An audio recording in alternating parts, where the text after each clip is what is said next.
Listen, we're rebooting Damage Done, so we'll call it season 2. As you notice, once the camera is going to pan over, you're going to see someone different sitting in the chair. It's not Shane. It's a good friend of mine, Lance. Shane, everything's good with Shane. Just different things are important to him, and he has different focuses. And so he's doing something different, and I'm doing this. So welcome back to The Damage Done. I want to introduce Lance. Some of the people that have been with us from the beginning, they'll notice him from Murder and Redemption. It was Volume 4. He came on and told his story.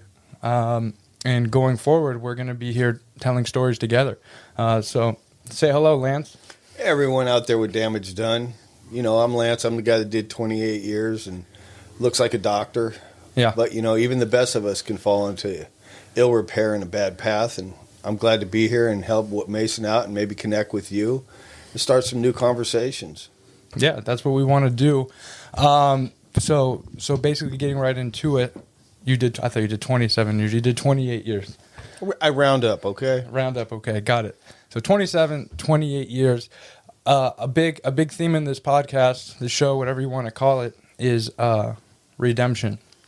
There's a lot of times in my life where I feel like I'm worthy of the amends that I make, the redemption I get, and then there's other times I struggle with that doubt.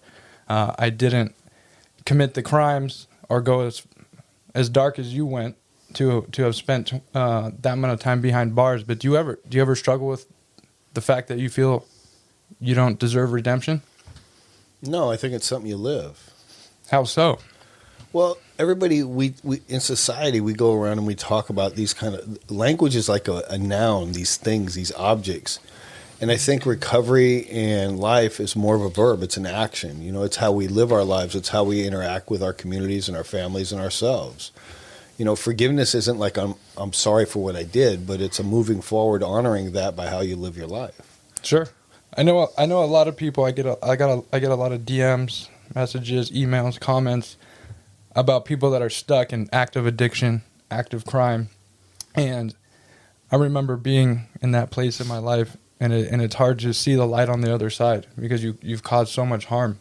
So one thing that I lacked on that side was patience and things not like I know that I'm trying to do better, especially when I'm starting a journey to recovery, but I can't. I used to have a trouble reconciling with like the timeline of people's acceptance of change. Even though internally I know I'm changing, what used to trip me up a lot was, why hasn't this person forgiven me? And again, not feeling worthy. And you work in the recovery field right now, and you work doing personal life coaching and helping people through those dark moments. How do you get people to the other side to be able to deal with what I dealt with, the lack of patience and not being able to see hope? Well, when I first met you, you were my client. This is true. And it was connecting with you at that level where you're at. I can't expect you to see hope or life value at the point of the epicenter of the destruction that became your life. We have to sit in the mud a little bit and just really take stock of what life looks like. And you have to understand in sharing that I understand where you're at, but I no longer live there. And that's a choice. You know, you talked about the guilt piece and letting go of it. Well, guilt's not a bad thing. Guilt is an indicator that something's screwed up in our lives. Okay. You know, and it's what we do with the guilt that defines us. And for many people, we hear the word shame and toxic shame and things like that. But, you know, guilt sometimes when it's unresolved or if there's pain that's unresolved, we tend to spiral into a shame cycle, which incorporates the victim mindset or the poor me or I'm bad or I'm no good. And as long as you're trapped in that, there's no way out. Sure. You know, it's a dungeon, for lack of a better word, and you're on chains. And what I come and tell people is the way out is through becoming accountable for the things that took you there in the first place. So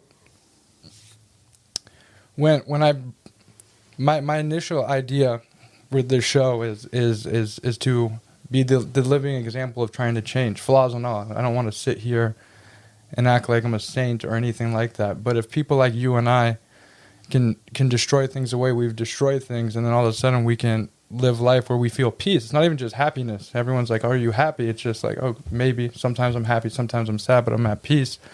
then we're trying to show other people that. But you have such an extreme example of the quote-unquote damage you've done in your life, and now it's fair to say you live in a place of peace. But is that fair to say?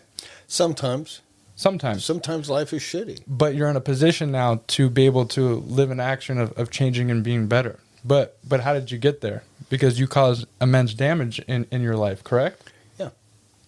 So tell us about that, because there's going to be a lot of people that didn't see that episode that you were on, and a lot of people don't want to take the time and spend an hour and a half and watch that. So I'd like to run through that to give some context, because the human I know was not the human that did all those things. I know this great human. Well, the human was still there. He was just carrying a lot of pain, and he no different than anybody that gets involved in addiction or any other like lifestyle problem. You know, the thing was, I was authentically there, but the pain I couldn't cope with, so I turned to alcohol and drugs. Okay. You know, I mean, I think that I needed your how would I put this? I didn't have an identity. As a kid, I was a little bastard kid with no father and a drug addict, alcoholic mother in the 60s. I spent many a night at home alone. My earliest memories were being alone and abandoned. Mm-hmm. And it wasn't until around 6 that stealing Coke bottles, and I didn't consider it stealing, I just took them to the store and got quarters. That money made me feel like a normal kid. Actually, that was probably the best high I ever had, because I had things like you and those Winnie the Pooh corduroy overalls that people used to mock me about, and I learned to fight very early in school and spend more time in the principal's office than in a classroom because, you know, screw you. Yeah. And I had this little chip on my shoulder, and I didn't feel wanted or loved, so I found an identity in stealing. And then you take me over to Sears and show me how to get a nice pair of Levi's and a shirt and some shoes, and I'm like, I'm the shit. And, of course, I'm telling my mom that you and homie over here gave them to me, right? You know, and she's like, oh, that's so nice of them, because she's so checked out. She doesn't in her own reality. And so I already started down a path with stealing was my first addiction. Having what other kids have was my first addiction, fitting in. And I was creating an identity that was false. And lying, too, correct? Well, I mean, yeah, but, you know, you don't really, it's just like that's the way it is. You learn to manipulate. And by 9, we were smoking weed. My family turned me on to smoking weed. My aunt, uncle, mom, cousin. I had something else that made me feel good and turned that space calm. And between 9 and 20, it evolved through cocaine, meth, acid, you name it. I was a garbage can, and I was progressively in and out of juvenile halls and didn't care. Why would I care? Nobody else did. This is just the way life is. And I really never wanted to, like, consider there was a problem. The only problem was you kept locking me up. Okay. You know, or I was dumb enough to get caught, or my homeboy ratted on me or some shit. And by 16, I was pretty much a street kid running around or locked up. And at 16, my mom got diagnosed with cancer. And, you know, being the only parent I had, as much hate and animosity as I had towards that whole situation, she was still my mom. It was the only symbol of love in the universe. Damn. And when I heard cancer, I heard death. And I'm like, well, fuck God now. You know what I mean? Any concept of any loving God was gone. He's taken my mom. And over the next 3 years, she progressively declined, and so did I. But it was weird at 16 as I found a drug that changed everything. What was that? Meth. Okay. You know, I have ADHD. Yeah. And as a kid, it was undiagnosed, so no wonder I was in the principal's office for many years. Nobody asked me any questions. They just said I was the weird kid, you know, give me the football helmet kind of status and push me to the corner. Mm-hmm. And at 16, you know, in that garage that night with these cats that said, you want to do some meth? And I'm like, who doesn't like free drugs? And I saw them pour it in an ashtray, and I'm like, that's strange. And then I saw water, and I'm like, oh, that's really weird. And then I saw a needle, and I'm like, that's junkie shit. Mm-hmm. And the next thing I know is like one of y'all dope fiends is like, oh, you've never done this before. And I'm like, no. You know what I mean? Well, just hold your arm out and it'll be cool. And I'm like, I don't want to be a punk, you know, because my identity is based on what you think of me or what I think you think of me. And I'm going to go to the bank with that. So I'm sticking my arm out because I'm not going to look weak and I want to get high. So screw it. Yeah. Mm-hmm. And when I let go of my arm, my life changed. It was like the Starship Enterprise coming out of warp speed in front of a planet. And it was like, vroom, and I'm like, I never even noticed you had a white shirt on or that haircut. Where's this shit been my whole life? I never not want to feel this way. I felt normal. Plus you throw in the euphoria and I was screwed. Damn. I say that's the day my soul got stolen. You know what I mean? Because that drug owned me. And I had a codependent relationship with that drug for many years. It did for me, and then it destroyed me. And eventually it took me to prison with a life sentence because I stopped caring. It helped me turn my conscience off. I didn't feel that little bastard kid. He was buried in the basement. And I would do, you get in the way of me and what I want, you in trouble. Sure, of course. And, if we were out and he goes, we're all packing tonight because some shit might go down, I'm in. I didn't care. So so once your drug use got worse, your addiction to crime got worse. Oh yeah, I stopped caring. Sure, and so that's on top of all the childhood pain, the situation going on with your mom. Now you have this drug use issue, and that leads you to be in a position to put you away for a long time. What was that situation? Well, it was I don't want to say second degree, first degree. Somebody died at my hands behind a drug-related homicide. It was, and I don't like to make excuses for it, and I don't talk a lot about it because I don't want anybody to feel uncomfortable in the family if they should see me, because I don't want to make it any worse than it already is for some of them. Half the family's on a page of forgiveness, and the other half isn't.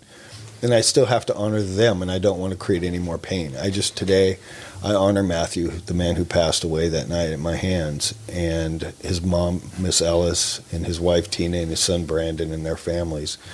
If there's anything I could take back, it's the pain I caused them, But today, I don't forget them and how I live. We talked earlier about shame. Of course. Shame didn't serve them. Only being accountable to the pain I caused them and living my forgiveness in my actions and who I am today really honors them. And that's a big impetus to change my life. Of course it is. That's deep. So is living life and honoring the shit we do. And I'm not saying that there wasn't like a lot of craziness, but when you come out the backside of crazy, and you look at your life and the people that were impacted, there's an accountability there. And when you become accountable to that, at least in the bottom of your heart, you're honoring it. You can't undo it, but you're doing something different. To keep using drugs and carrying on would be to spit in their face, and I can't do that. How long did it take you to craft that perspective? Because I'm still crafting it. Sure, but to even arrive, I'm sure you're crafting it, but you go from a place where you're in a position, your pain carried you to a place to take someone's life, right? Yeah. And you spent a long time. You spent longer than I was alive in prison. Mm-hmm. I mean, I'm 31. You did 27 years. I met you when I was 26, right? Mm-hmm. So it was long. Every life experience I ever had, you experienced your life in there and then came out and then we met, right? Yeah. So after that crime, that incident occurred, like, what had happened? Because I'm gonna go as far to say you probably didn't just snap into this new perspective. My first 9 years inside, I still did drugs and alcohol and did everything else. What else? That's my solution. Yeah, what I mean? Who wants to wake up and go, oh yeah, I'm doing a life sentence. This is peachy. You know what I mean? Who's got the weed, the heroin, the coke, or anything I can get my hands on to check out or be in an altered state and not deal with the reality that I might die in prison? You did. So it took you 9 years. Well, of numbing yourself inside? I was numbing myself, but I don't look like the kind of guy that would be like sneaky, especially when I'm going to college to get a degree. I'm working for the program coordinator that runs the prison when the warden's away. Yeah. I'm like your prototypical good guy criminal inside. I'm playing the part, but at night when the cage racks, I'm smoking weed and drinking and doing whatever I can collect during the day. But in 93, that all changed. A bunch of stuff was going on. Meth showed up on the yard, my old friend. Yeah. And within a month, my whole character and everything about me had degraded to the point where I got snatched up and thrown in an ad seg and locked up for possession of methamphetamine and being spun off my ass. Damn. And I was 3 months to my first parole board hearing where I was going to go in and ask all of y'all, let me go home, please. Yeah, right. I'm going to probably die in prison. And it was March 11, 93, on my knees in an ad seg cell at Soledad that I said, God, I can't live a decent life and continue to do the things I'm doing. Help me. And it was like probably the realest prayer I've ever said in my life. And I've been sober from substances and alcohol since, but I've had to really learn how to grow up. And that's a whole other, we're addicted to a lot more than drugs and alcohol. There's people watching this right now that are addicted to things they're not even aware of. Yeah, I agree. And and it's just, when you get the clarity that what you're doing isn't working anymore, it's a really weird space. And to be honest, I didn't have a solution at the time. I ended up in another prison 6 months, a year later, and a roommate, guy looked like Opie Taylor, like this guy probably got traffic violations and got thrown in prison because he wasn't really a criminal. But we're talking, and he goes, "You should go to those meetings." I'm like, "Fuck those AA and that shit doesn't work." You know, you read a pamphlet and you say a prayer and drink a coffee and chase a cute girl, and fucking that shit never worked for me. He goes, "You should go. I'll go with you." Mm-hmm. And I'm already like in a place with God and change, and I'm like, "Okay, God, how bad am I that a normie wants to take me to an AA prison and an AA meeting in prison?" So I go, and after like 3 months, he stops going. But I go every Wednesday or Thursday, whatever day it was. And one day, some cat came in there like when I met you, and I didn't know who he was. We were all fucking quoting the book and just manipulating to try to figure out how to manipulate the board to get out. Mm-hmm. And I wasn't using, but I really wasn't clean. You were going through the motions. Sober, yeah. Yeah. And this guy comes in and he starts talking about childhood pain and growing up and shit like that. And I'm like, I'm identifying with him and how his father disowned him and his girlfriend was horrifically cut up after these two brothers had raped her and left her in an alley and just some horrific stuff this guy was sharing. He goes, and I was at this meeting a couple while back and I met a guy and he told us all we were full of shit, and I respected that, so I started hanging out, and we meet and visiting, and he did these 12 steps with him, and he made some suggestions. I tried them. They worked, so I kept doing them, and they work fine. They might work for you, and he dropped the mic, and I'm like, who the fuck are you? Mm-hmm. You're the first person that I've ever heard that made sense of this shit and that might have a solution, and I began to be like a moth on the wall, and me and 20 other guys were following this guy around all the time and learning about addiction, learning about, like, our lives and pain and how it impacted us and talking really deep. You'd walk by us on the yard over by the weight pile and there's that crew of weird people doing shit and we're all crying or fucking doing studies because we didn't have a whiteboard. We had like this sand spot and a stick. Damn.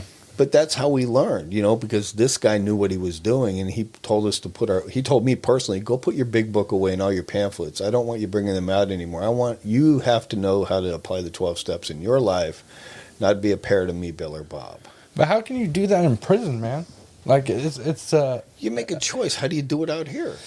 I mean, I feel like life inside is much more limited than out here. In some places, yeah. So I feel like that level of, and I think it's impressive that you can do it inside of there. Because I feel there's a lot of pressure for people from, as far as I know, that are looking at people in prison. Times are changing in prison. Were they changing at that point in time, though? Yeah, most of the yards, they call them sensitive need yards or half and half yards or whatever the hell you want to call them. But I was also a lifer. You didn't mess with the lifers too much because we already had a hot one, and who's the guy that wants to mess with one of them really hard if you're not doing anything wrong? And we weren't. We kind of did our own thing. And after a while, what was interesting is that the people that were being knuckleheads started to recognize that some of us were getting parole dates and things were changing in our lives. And guess who started drifting into the rooms? Those guys. Yeah. And there's hundreds of us out right now across the world, literally living decent lives because of what we started on the yard around the weight pile that day. That's what I want to talk about because I know people that do, let's call it horrific things, make major mistakes, like they deserve second chances. But there's lots of people that don't, and there's a lot of lifers that come home, and they live these great lives. These are the people I want on this show. But like, do you think all of these people as a blanket deserve a second chance, or a lot of these people gaming the system? Like, who deserves this? Who doesn't? Like, I'm gonna leave that up to God. I know, but I want to leave it up to you because you're one of them that deserves this. And I think you deserve this type. I think everyone deserves a chance at a good life, right?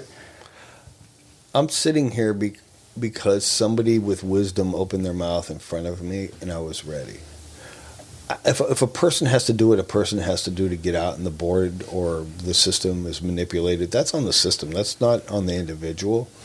And I think everybody is capable of change. I mean, there's a few probably I don't even know what you call them, the psychopaths or whatever. You know what I mean? Mm-hmm. There's some. I've met a few folks in prison over my years. You know, I've walked yard with Tex Watson. I've walked the yard with Herbie Mullen. You know what I mean? Real shit. You know, these guys were like, and to be really, I mean, Tex knows he fucked up and he's never going to get out. Mm-hmm. You know, but when you hear him, and if you were able to sit through his story without judgment and how he got to the Manson compound and all that shit, you'd go, here's a young kid that got fucking brainwashed and manipulated into some shit, and before he knew it, he was at a place that it was fucked up, and he did some messed up stuff, and he's accountable for it, but his life will never be the same, and he owns it, and he's doing what he does.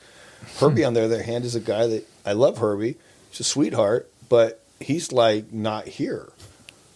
You know, I mean, he's on the yard talking about the sun god still, and, you know, all this other stuff that really was like an impetus for what happened in his life before he went. And so, you know, it's an individual thing, but I don't judge them. They've got mental health problems. No, you know, of course. It's not every day that somebody runs around just whacking people. There's something wrong. You know, I mean, it's like you're not just inherently evil. There's something broken for you. Do you think most killers inside are not inherently evil? No. And so you think someone like Tex Watson, like he is worthy of another shot at life, though he's probably not going to get it. But like, in your opinion, based on what you know about him and your personal experiences with him, you think that he could add value to this world, being a free human? Yeah. Yeah. How so? Well, look at it like this. Here's a kid that came out of Texas, a small town of athlete, very popular. Shit went sideways, so he came out to California. He met some very charismatic people doing charismatic shit that sounded really good. Yeah. You know, you're meaning Charles Manson and those and people, the crew. Yeah. Okay. Before long, he's in the middle of it, and like this is his family, and all of a sudden, shit gets really crazy. Well, this is his family, and he's already in. And I don't know that I would never justify what he did any more than justify what I did. That's just the truth of it. And there's an accountability, like I always talk about. But I see the human being that did some really fucked up shit and hurt a lot of people. Now, what would happen if he were to come out and start doing speaking engagements and touch a young man like you 3 weeks before you were going to do some ugly shit and help you transform your life and maybe spare some people an intolerable amount of pain? What would be the price there for him? Or for him there, for that matter. I mean, you know, we all have value. We were taught that our amends is to help the next person stop committing crime and violence. Because Correct. If we do that, then we stop future victims and future pain. Yeah, we help a lot of people. That's our amends. And so even though Tex is in there, he does some good shit. He tries to help people. I mean, he's not as... not in excusing way, but he's not the person that the incident defines him as. Yeah, I mean, he's responsible for it, but ran up in there and killed a lot of people. Who was pregnant. He did some really horrible, ugly stuff, and he knows he's never getting out. Do you think that type of story that led him there is typical? Because when you're telling me about his story, it's similar to your story, in my opinion. Well, let's talk about your story. I mean you know, you didn't just wake up one morning doing heroin, you know what I mean, and being a knucklehead, you know what I mean? Yeah. Oh, my God, you know, that's the truth of it for any of us. We don't just wake up one day and go, I'm going to be a jackass, a killer, a heroin addict, or whatever. It took me a long time to maybe I was always, there was part of me that could be a jackass, but then with your words, jackass, I like that. But the higher level of jackassery, let's call it, that took some time to develop. And thinking of myself and thinking of you, a lot of that came from, hit the mic, sorry, an emptiness or a pain inside. Tell me about that emptiness. Validation. I was very addicted to validation. Super addicted to validation. So we were two similar kids. So, you know, when people look at me, they're like, man, you grew up with this great family and this money and the this and the that, but I'm still addicted to this validation, and getting addicted to that validation, you craft, I would say I craft, or you craft, whoever crafts a facade of themselves, and you're not dealing with whatever's empty right there. So I always feel lucky that I've only been to jail, never ended up getting in trouble for crimes that would send me to prison. But it's very, very easy to say that those stories could have been my stories, if the circumstances were maybe just a slightly different, or someone I was violent towards hit their head in a different way than they hit their head the night that I hurt them, right? Yeah. I could be that guy too. And that goes for anyone. A lot of my younger brother's friends watch this, and they get wild the same way, come from the same place that I come from. And that can be them too, trying to be cool in front of the girls, trying to be tough in front of the boys. They don't want their pride getting hurt. And then all of a sudden, you have a serious case going on. There was a young man when we were at Beit Teshuva, and I used to take clients over to the school in the valley. Which one? Which school in the valley? Well, it's kind of a hood school. All right, whatever. School in the valley. Keep going. Yeah, protect the innocent, I guess. Fair. But and he was in for killing his buddy in a DUI. I know exactly what you're talking about, but keep going. Yeah, and we went to speak at this school, and he said he had a lot of mixed feelings because the guy, his friend who died's brother, was going to that school. And he wasn't sure if the kid was going to be there. He was a little autistic, and he didn't know how this was going to come off. And he was paranoid. That's like an uncomfortable spot. Yeah. And we got up, and he spoke, really well about, he acknowledged his wrong and how he got there and that he was honoring his friend and changing his life and wanted to live a better life. And it was touching. And we all shared, and it was ended. And after the people were coming up and talking, because it was a high school, and the kid's brother came up to him. Damn. And thanked him for really honoring his brother and said, I forgive you. I don't blame you. I know things happen. And I was like, that's the shit this is about. You know what I mean? I was like, sure. But this is God's work. We're just channels of his love. You know what I mean? I really, my experience, as dark as it is, just the only reason I ever really talk about the stuff I talk about is to connect with you, to show you don't have to live there anymore. Yeah, and man. I think, we talked about a while back in setting this up and going forward with it, there's multiple stages to that. There's the formative stuff that led us into it that's important to understand, that people know this guy in South Central that just did a shootout isn't, that there's a reason that he's there. And it's not just that he woke up one day and said, I'm going to go shoot somebody. I mean, there was a lifestyle, and he came out of something that was created that evolved into that. And then talking about that lifestyle and the ugliness of it, I think, is important, because people have to know it sucks. And even in it, this isn't really what I want to be doing, but I'm in it. No, the whole lifestyle sucks. Yeah. And then everything about it. How did you get out of that, and how do you live your life today and honor that is there's 3 parts to the story. Yeah, I agree with that. I always tell people to fast forward through my story. My story always comes out in bits and pieces on this, but it was from I guess I'll call it trial and error, because I always had the opportunities to change or get better. I always knew people that were in similar situations that I was in, but I crafted this ego where I thought I still knew better. I wouldn't connect and identify. Yeah, we have similar things, but I'm better. So I was consistently leading with what I'd call, I guess they call it your best ideas, putting you in your worst type of situations. It was the fucking around and find out approach. And so it was literally losing. And I had to lose for more than a decade in order to start winning. Does that make sense? That's what I'm saying. And I feel like a lot of people are on that same path, and I'm lucky. I feel like I'm blessed and highly favored in this situation, because shooting the amounts of cocaine and heroin I did all the time, living that lifestyle, most people do a fraction of the drugs that I do, and they're dead. And they don't get to lose in order to start winning. And so my hope with doing this is someone can connect to one thing that I'm saying, or connect the thing you're saying, and then they can do something different. That's always going to be the basis of this show. And that's what you want to bring out, correct? Well, I mean, we never know what the next one holds. I didn't know that night was going to end up with a life sentence. You didn't know the next, you never know. We go drink. I mean, never. A drunk driver doesn't realize he's going to run in and hit somebody and kill people. A person in East LA who gets in a car, or in South Central or Northern California in Richmond or wherever neighborhood, you know what I mean? No. And you don't know you're going out with the fellas at night and somebody's going to get shot and you're going to go to prison. Or you might get shot. We don't know. But I think at the core of it is that I didn't believe change was possible. Yeah, same. That's what I mean. I never thought to see it and to know that I can identify with your pain and what you've been through and what it led to, and that you're not there anymore. You might have something I need. I think a lot of people have trouble admitting that this stuff comes from pain, especially some men.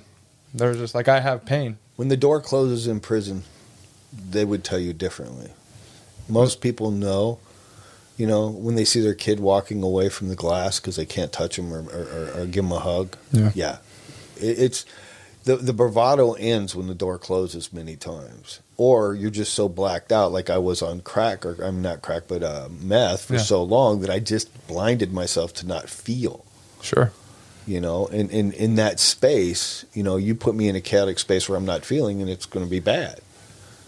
And it's pain is at the core of a lot of things in our society. Look at our society right now, what's going on in it. Pain is at the core. We were laughing with our friend over here, you know what I mean? The pain is at the core of our world right now in multiple facets, and nobody wants to sit and have a conversation about it. We'd rather throw darts and rocks instead of sitting down and saying, I love you, let's talk, let's figure this out. This is true. And so that's like what we're doing is sitting down and we're telling people we love you and we want to have a different conversation and maybe change the course of your life and the life of those around you. No. There's a lot of stories out there that are examples of that. No, I agree. And there's a lot of people on that note that will send comments, and I've told them in the past to send emails because they're out there struggling and a lot of pain, family members in a lot of pain, like subscribers, people that view this stuff. And so now that we're doing this again, keep commenting, keep sending emails. We'll reach out because what we're gonna do on here is we'll talk about your situation and relate that to similar ways we've gone through it, and hopefully you guys could take something from that. And either take the suggestions or don't take the suggestions. But that's what we're here. We want to tell you some super interesting stories. We're not here to be tough. It's one of the funniest things when I go through the comments. So many people are like, this fucker over here thinks he's tough because he's saying this and that. It's very amusing. It's very amusing. Marshmallow, man. Yeah, I don't want no problems, cool, man. Look, I'm so okay with being such a square and being called names. It's all good. It's really all good. Being hard got me a life sentence. I'm good with this. Yeah, I like sitting on my front porch with a cup of coffee in a house I own. I love laying on my couch eating pasta and having my belly grow. Yeah. And be worried about if I should work out or not, man. That's all I don't have to worry about the cops kicking the door in or getting shot or overdosing or those are good things. and it's interesting. Most of those people that talk, and I love it. Keep talking shit. I don't care. But talk shit and let's have a conversation. No, it's cool because I want to hear the shit so we can have a conversation. Because maybe there's something there for you. Exactly. So exactly the point I wanted to get to. And it's interesting. Most of the time when I choose to respond to them, then they stop talking shit and they're like, oh, you know what? You're not so bad. And going back to what you're saying about people not willing to have conversations in a society as a whole, I feel like that's a microcosm of it. People are they feel this need to throw some stones, rocks, darts, whatever you called it. And the second there's some sort of engagement that's not also met with negativity, then all of a sudden the guard becomes dropped and you can have a different interaction. I like the Wizard of Oz. Okay, let's hear it.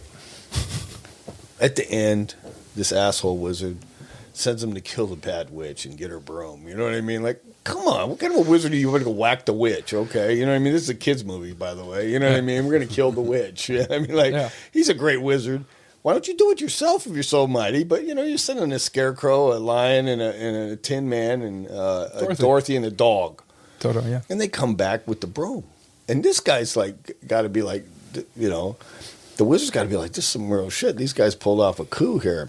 And all the bells and whistles and shit, and they're freaking out. And come to find out, the little dog wasn't so afraid. And he went over and pulled that curtain back. And there was this old guy behind the curtain saying, ignore the guy behind the curtain. Well, a lot of people don't want to be seen. They don't want their pain and their hurt to be seen. I mean, if I puff my chest up, you're not going to see that little bastard kid. If I go in and stab that guy, or I go shoot that guy, or if I fucking whatever, you're not going to see that little broken kid. You're not going to see the pain of my father not being there, or being molested, or being beat up, or whatever it is that I carry. And for me to let down my wall, you might see me. And that's scary because I don't know how to navigate that dude. Or that, I'm so out of touch. And that's what this is about. Let's talk about that person. Let's heal that person, become a human being again. and not a monster. We're not monsters. We've just lost our way, and that's what this is about. I agree. I say it to people a lot of the time previously when I worked in treatment, it was like a realization I had myself, because there would be this self-talk where I'm like, man, I'm a fucking loser. Like, you're such a loser. Or a monster, whatever negative self-talk that goes on internally. And it's just like, actually, that's not true. I've been losing, and I haven't found out how to win yet, right? And so I think that's important to know, because that's what you just said touches on an overarching thing. Like, so many people that do terrible things, the mistakes they make, the damage they do, some of the most beautiful things and come out of that. So these people like yourself or myself or people that are watching that have committed crimes, like, you're not a loser, though you may be losing. You're not a monster, though you've been doing monstrous things. Like, there's always that potential for change, no matter how low and how dark and hopeless it seems, correct? I think we all have potential. It's just, do we want it? Yeah. Can we overcome our own fear at what's possible for our lives? What do you mean by that? Your own fear about what's possible for lives in like a positive way? Yeah. Who am I without this? My identity is, I'm a drug addict, I'm a criminal, I'm a piece of shit. Is anybody ever going to accept me? Well, if you stay where you're at, probably not. But if you make a commitment to begin to change slowly over time, people will start to want you to come back around. Your wisdom, the worst person on this planet has the most wisdom, because they've been through some shit. And if they can start to learn how to change their lives and transform their lives, they're a gift to the next generation. Yeah. Our greatest pain is our greatest gift. I can't identify.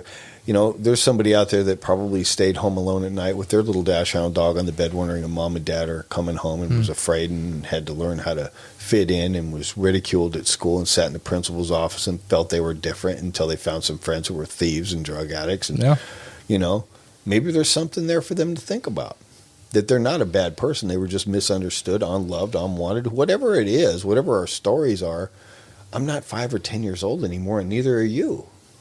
And this is where we begin to grow up and become the men we're intended, or women we're intended to be. When are we going to stop playing the game? And that's living in that shame thing. I'm so bad, I'm undeserved. Bullshit. Anybody can do it. No, I agree. It's work. It is work. It's interesting with some time, because before I been doing this obviously the whole time I've been sober. Now it's over 3 years, and so it's taken me more than 10 years to get the 3+ years, right? And so it was always so difficult at first to get sober, and then there's a thing out there that bothers me when people, I only have 3 years. That's bullshit. Yeah. You've been working at this for 10 years. You've got more wisdom in the mistakes than you did in the sober time. No, you know I agree. What I mean? I do.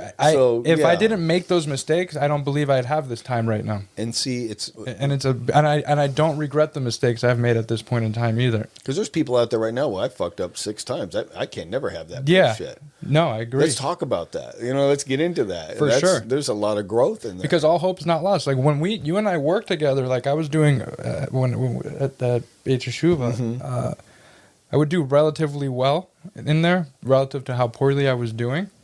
And that was a very necessary time and experience for me, because at that time I thought I had all the answers, everything figured out, but didn't work on a lot of things. And actually my drug use got severely, like, it was considerably worse after that. And if I never had that perspective, I can never be here sitting with you guys talking like this, dealing with life in the manner I deal with it. Sometimes good, sometimes it needs improvement. I feel like it's always going to be that way, right?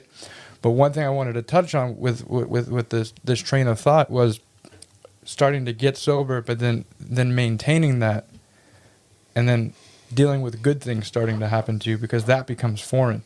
It was at least foreign for me, because I used to expect, I'm going to fuck this opportunity up. I'm going to let this person down. And it took some time, man. Well, we're creatures of habit. Yeah. If all I'm used to doing is losing, what do you think I expect? I expect to lose. I expect to not show up for my friends. I expect to disappoint you, and all of a sudden it flipped. And I'm like, no, I can show up. I can be honest.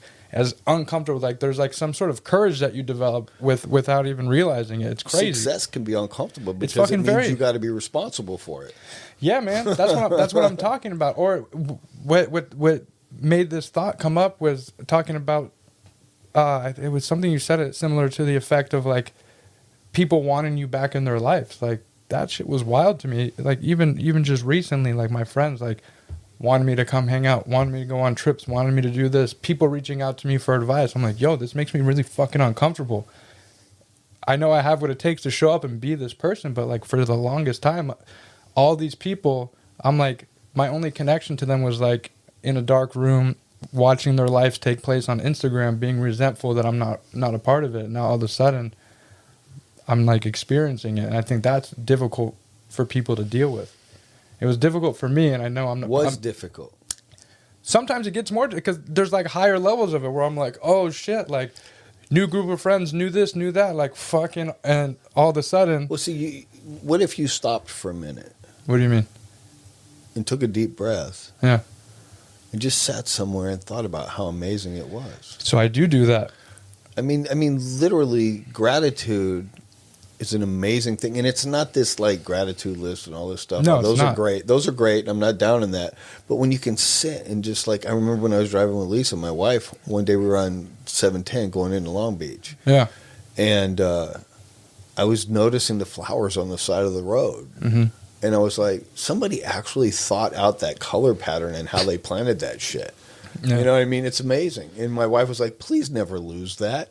You know what I mean? Because it was like, how many people driving down the 710 pay attention to the flowers on the side of the fucking freeway? Well, after you do 28 years, you pay attention to a lot of shit that you'd never thought you'd get to be a part of. And no, I think I agree. It's important to take account and appreciate the things we have and the gifts that they are and the people in our lives. And yeah, you know, it feels uncomfortable, step into it, have courage. So that's what I did. So that's the point I was making recently, and I'm glad you brought up the gratitude part, because it was like last week, and it was like a week ago, and I went out, a group of friends, someone I was friends with from high school, someone I hadn't seen in many years, and I wasn't super comfortable in the situation, and all this levels of like anxiety and self-doubt I thought I had mastered, now it's unlocked. It's like a new boss. And then all of a sudden I was there and I was in it. I faced it with courage and walked into it and leaned into it. And then I had this beautiful view overlooking the city. I'm like, damn, man. From being like on the streets and a junkie to like being here with like good people. Like that's so fucking cool. Mm-hmm. But I also know a lot of people that won't put themselves in that position, sober or not doing the work, that are like, I can't do something new, because that new level of like insecurity becomes unlocked. Though you may have worked on many levels of it. I call bullshit. Why do you call bullshit?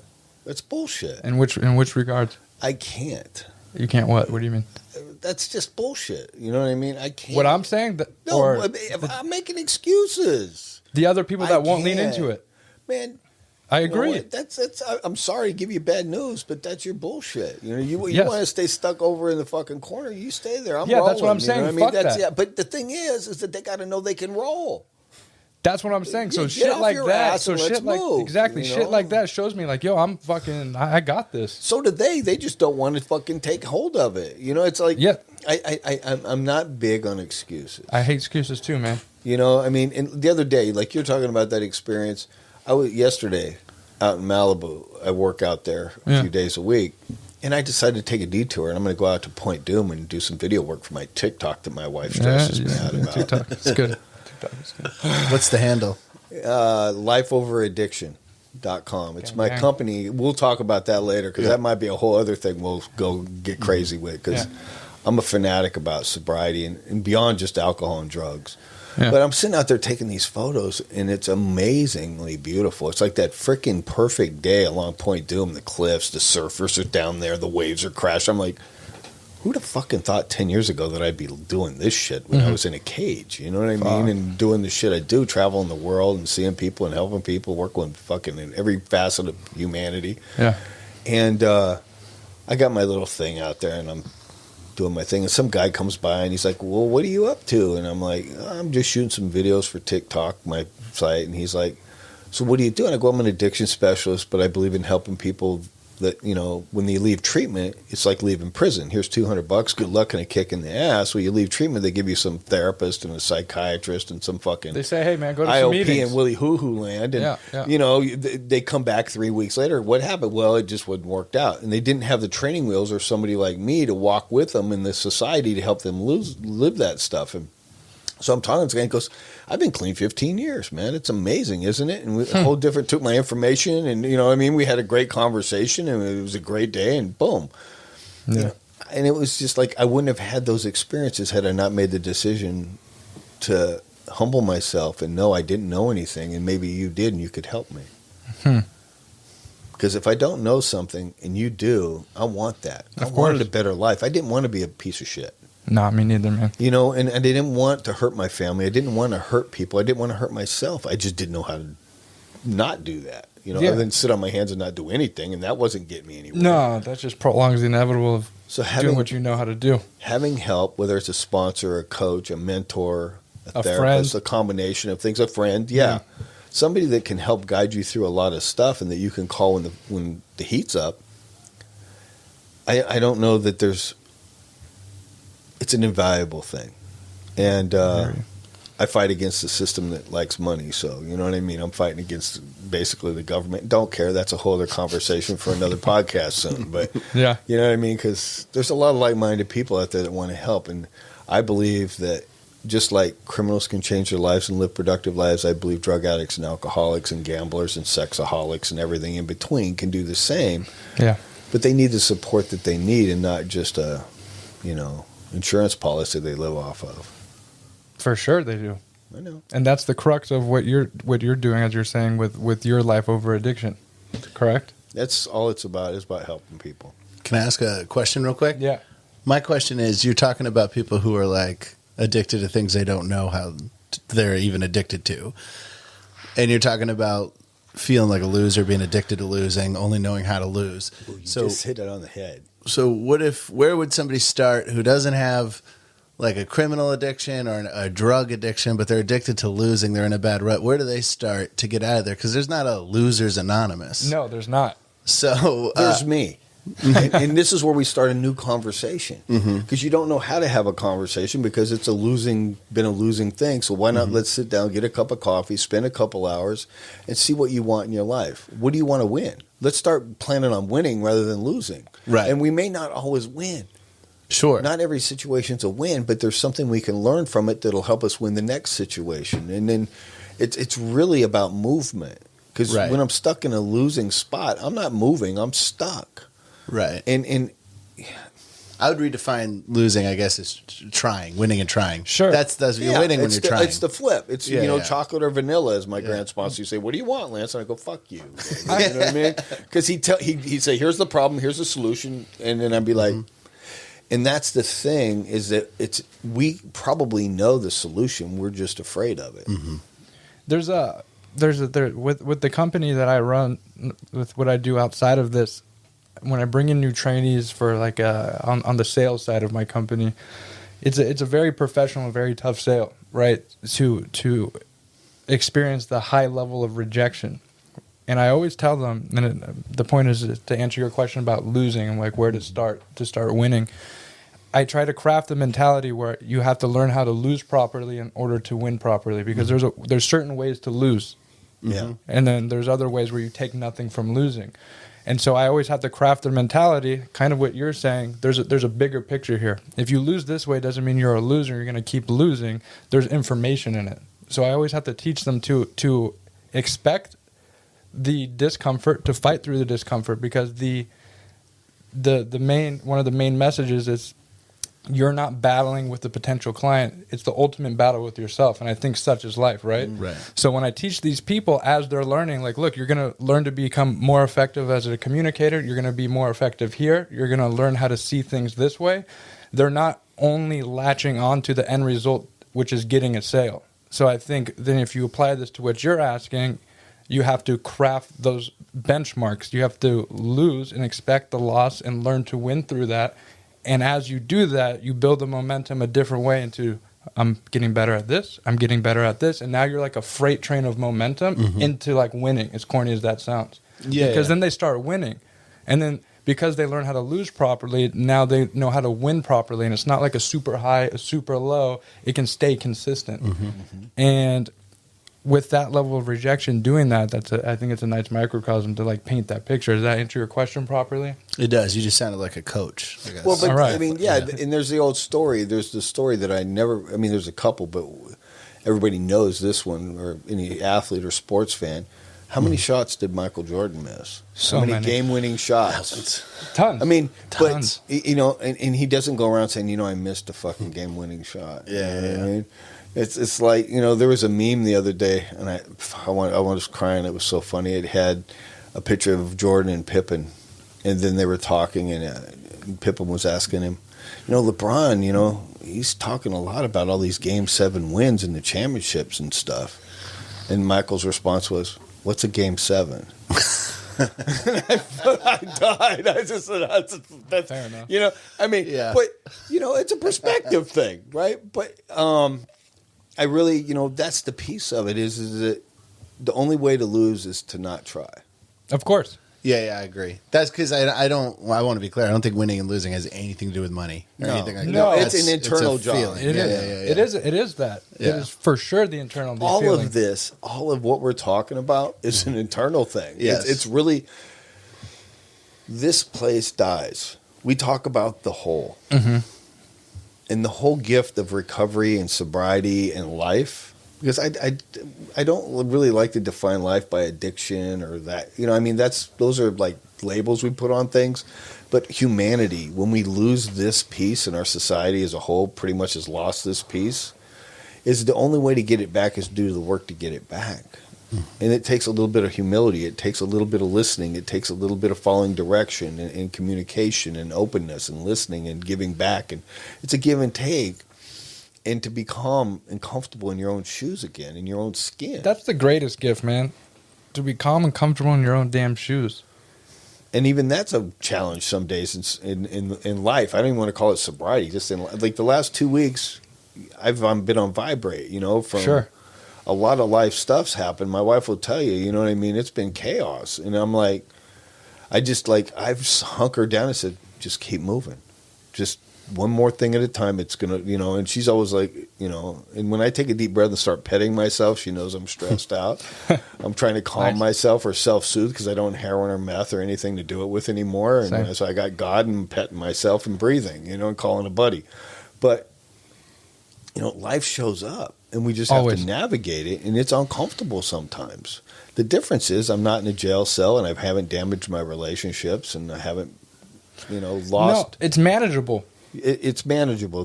Life becomes manageable. And A lot of people, I think, lose sight of that. At least I did, because getting like sober, learning to win, learning to lose properly, I thought like everything's supposed to be magic. Like, oh, so I do this, I get a Ferrari and lots of money. Like, no, man, you learn how to like be at peace and deal with life when it shows up. When the things you don't see happen, you know how to react to it because you can stay calm. It would be impossible for me to sit here in this same pose 3 years ago. I would be fucking banging my legs, biting my nails, this, that, Everything whatever. I'm doing. Is that what you're doing? Yeah, I'm trying really hard not to. But I couldn't be calm. But again, the trial and error of losing, that took me many years and many times being holed up in a bathroom with blood everywhere, shooting drugs, stealing from people, having life passing me by, thinking nothing's going to happen, to be able to sit calmly like this. Now, everyone doesn't need to do shit like that. I was going to say, that's You bad don't- advice. You don't need to do that. You don't need to be that. You can literally learn to do that. And it starts with talking and being like, you could call me whenever, bro. Like, I consider you a dear friend. Like, call me whenever. It's good to craft friendships like that where people are like, yo, I can tell you some real shit. I don't need to tell you my highlight reel. it's authentic. It's authentic. It's It's important for me to have people in my life where it's not like highlight reel shit. Is this making sense? Because there's people where it's like, I got to There's a tell whole you. lot of beef footage.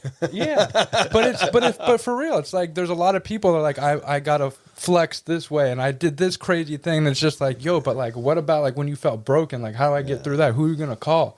That shit's important, even if you have one motherfucker, man. I know. That shit is so that's how Call you it your start. Eskimo, whatever. Yeah, Whatever you want to do, it starts there where it's just like, yo, man, like I can celebrate with you and I could cry with you. It sounds corny, but like crafting relationships like that, man, that means everything to me. Because again, I'm still the same guy that used to, my best ideas was to steal things, shoot drugs, like participate in violence, things like that. Like I don't think that way anymore.